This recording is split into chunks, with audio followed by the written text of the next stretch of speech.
النهاردة بنتكلم عن فريق الكرة الياباني، وبنعرف إن كان حلمهم إنهم يكسبوا كأس العالم، ولكن الحلم ده مش بيتحقق. والفريق الياباني بيعينوا مدرب اسمه إيجو علشان يكون فريق قوي ويختار هداف مميز، وبنعرف إنه ناوي يستخدم مؤسسة التدريب بلو لوك علشان يحقق الهدف ده. بعد كده بنتعرف على طالب ثانوي اسمه يوشي أساجي، وبنعرف إنه انضم للبرنامج التدريبي علشان يبقى أحسن لاعب.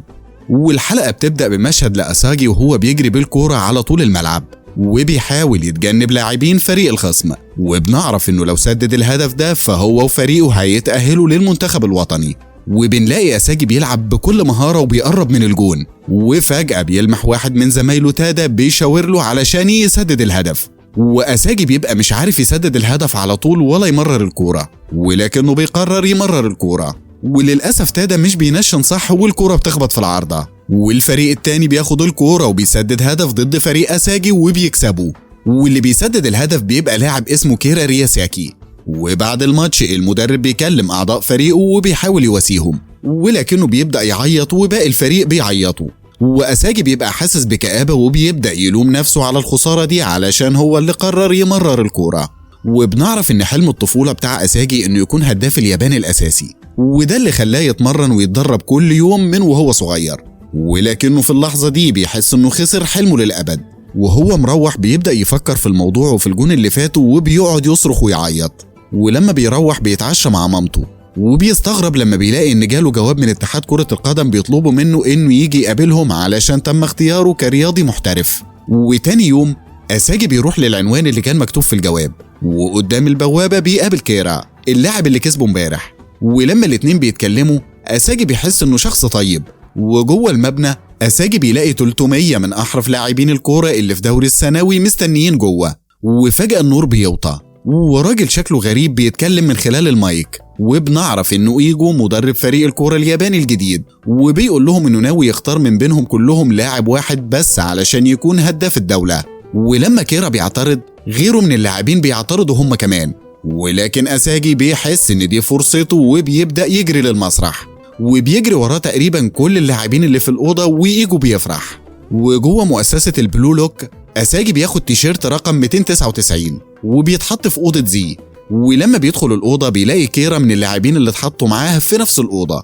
وبعد ما أساجي بيغير وبيلبس الزي اللي عليه رقمه بيقابل ولد اسمه جوريمو واللي بيبقى رقم 300، وبنعرف إن عيلته بتدير معبد روحي. بعد كده إيجو بيظهر على شاشة في الأوضة وبيقول لهم إن الأرقام بتاعتهم بتمثل ترتيبهم حسب تقييم إيجو ذات نفسه لمهارتهم، وبيقول لهم إنه ممكن يعلوا من رقمهم لو نجحوا في كل التحديات وقدروا يغلبوا باقي اللاعبين. وبنعرف إن أول 5 منهم هيلعبوا ماتش نهائي بعد 6 شهور، وإنهم هيتسجلوا كمهاجمين في فريق اليابان العالمي لكأس العالم، ولكنهم لو خسروا هيتشالوا من الفريق.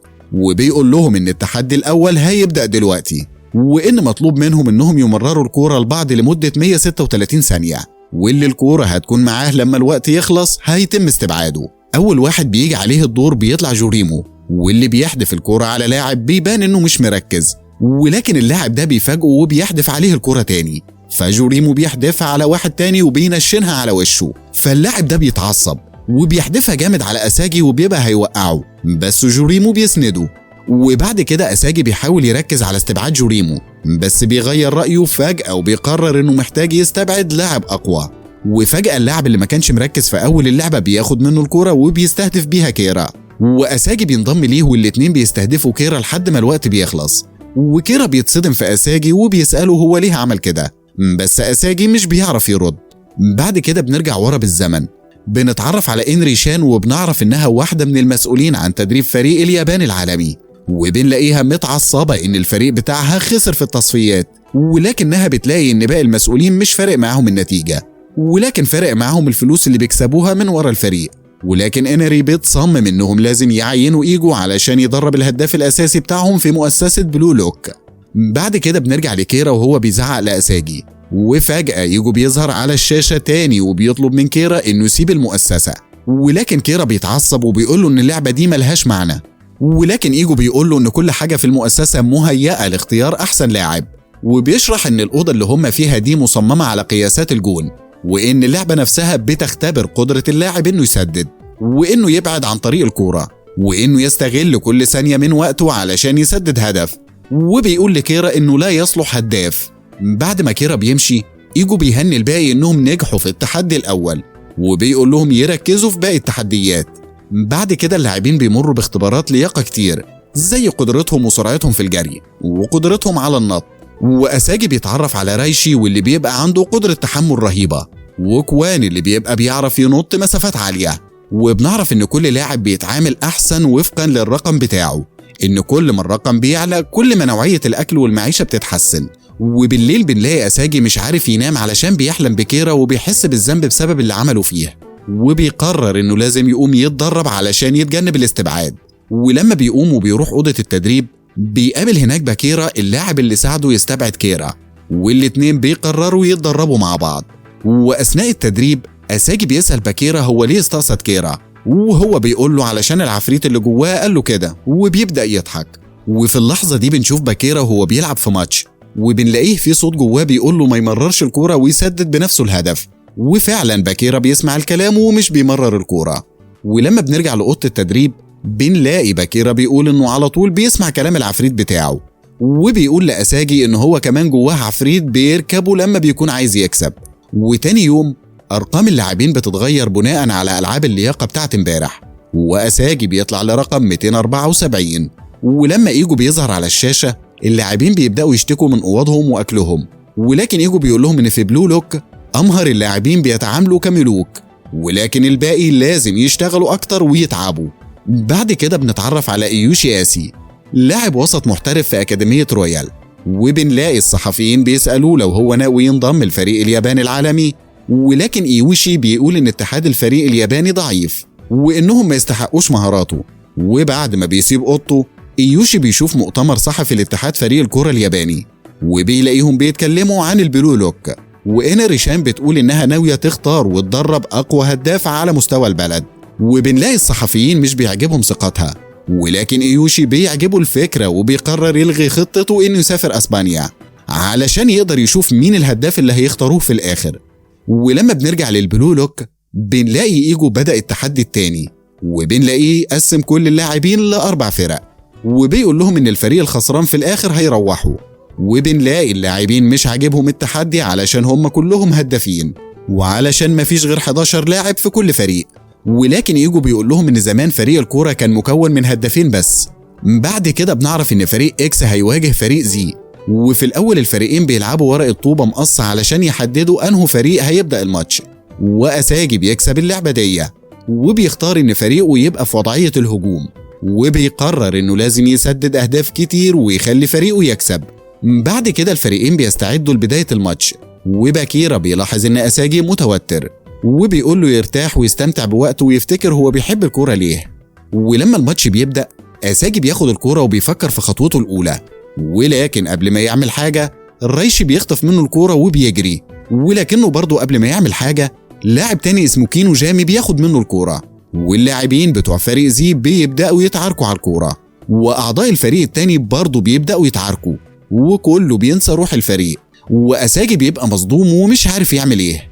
وفجأة وفي وسط الفوضى، لاعب اسمه شارو بيطلع بالكورة وبيجري على جون فريق أساجي، وبيهدده وبيقول له انه هيقتله لو وقف في طريقه. وبيقدر يتخطى كل مدافعين فريق زي وبيسدد هدف رائع، وبيبدأ يقول انه ملك الملعب وان الكورة لعبته. بعد كده بنلاقي فريق زي بيلوموا بعض على الهدف اللي اتسدد ضدهم، وبيبان قد ايه هم فريق ضعيف. ولما بيرجعوا للماتش، إيجا كوري بيخطف الكورة وبيحاول يسدد هدف لوحده، ولكن فريق إكس بيخطفوا منه الكورة وبيجروا على الجون وبيبدأوا يلعبوا كفريق، وكلهم بيحاولوا يوصلوا الكور لشارو علشان يسدد هدف تاني. وفعلا فريق إكس بيسددوا هدفهم التاني بسهولة. وفي اللحظة دي أساجي بيفهم الغرض من التمرين ده، وبيفهم إن مركز اللاعب مش مهم. بعد كده بنكتشف إن مش فاضل في الماتش غير 3 دقايق، وإن النتيجة 5-0 لصالح فريق إكس. وبنلاقي فريق زي مرهقين مش عارفين يعملوا إيه، وأساجي وباكيرا بيقرروا يتعاونوا علشان يسددوا هدف ويغيروا النتيجة ل1-5 قبل ما الوقت يخلص. ولما الحكم بيصفر صفارته، أساجي بيجري على جون فريق الخصم، وباكيرا بياخد الكورة بيحاول يصد باقي اللاعبين اللي بيحاولوا ياخدوها منه. ولما أساجي بيقرب من الجون، باكيرا بيمرر له الكورة، ولكن في اللحظة دي شارو بيظهر قدام أساجي بجسمه الكبير وبيسد طريقه، فأساجي بيتحط في موقف مشابه للي كان فيه في أول الحلقة، وبيبقى مش عارف يمرر الكورة ولا يحاول يسدد بنفسه، وبيقرر يسدد بنفسه. ولكن فجأة بيسمع صوت جواه بيقول له مرر الكورة لكوني جامي، وفعلا بيسمع كلام الصوت ده وبيمرر الكورة، وكوني جامي بيسدد الهدف الأول لفريق زي. وبعد الماتش رايشي بيهجم على أساجي وبيسأله هو ليه ما مررش الكورة ليه، ولكن أساجي مش بيعرف يرد. وشارو بيقرب منهم فجأة وبيقول لأساجي إنه ما ينفعش يبقى هداف علشان مش بيعرف يتصرف لما بيبقى مضغوط، ورايشي بيضربه. بعد كده كله بيسيب الملعب ما عدا أساجي اللي بيفضل قاعد على الأرض مصدوم. وفي أوضة تغيير الهدوم بنلاقي كله لسه متغاظ بالذات رايشي، ولكن كوان بيبدأ يزعق فيهم كلهم وبيقول لهم إنهم لسه قدامهم فرصة علشان يكسبوا. فإيجو جوري بيسأله عن خطته، ولكن كوان مش بيبقى عنده خطة. وكوني جامي بيتدخل في الحوار وبيقول لهم إنه عرف يسدد الهدف بتاعه بسبب تعاون أساجي وباكيرا. وفي اللحظة دي أساجي بيخرج من صدمته أخيرا وبيبدأ يشرح لباقي أعضاء الفريق إنهم لازم يتعاونوا زي ما فريق إكس ما تعاونوا وسددوا 5 أهداف، ولازم يبطلوا يفكروا في نفسهم. وفجأة إيجو بيرجع على الشاشة وبيقول لهم إن فريق واي سدد 8 أهداف ضد فريق فيه، وإنهم لسه عندهم فرصة أخيرة، وبيقول لهم إنهم لازم يلاقوا طريقة علشان يلعبوا كفريق. وبيبدأ يشرح لهم أساسيات تكوين فريق الكورة، وبيشرح لهم أهمية استغلال مساحة الملعب لصالحهم، وأهمية دور لاعبين الوسط علشان هم اللي بيهيئوا الطريق للهدافين إنهم يسجلوا هدف. وبيقول لهم إن الهداف لازم يكون بيعرف يجري بسرعة ويكون على طول مركز، ويكون متمكن من كل المهارات الأساسية في لعب الكورة. وبينهي خطابه وبيقول لهم إنهم لازم يعرفوا مميزات وعيوب كل لاعب فيهم ويستغلوهم صح، وبيشجعهم إنهم يدمروا الفريق اللي هيواجههم في الماتش الجاي. يا رب يكون الفيلم عجبكم، وما تنسوش تدعمونا وتعملوا لايك وسبسكرايب للقناة علشان ما يفوتكوش فيديوهاتنا. سلام.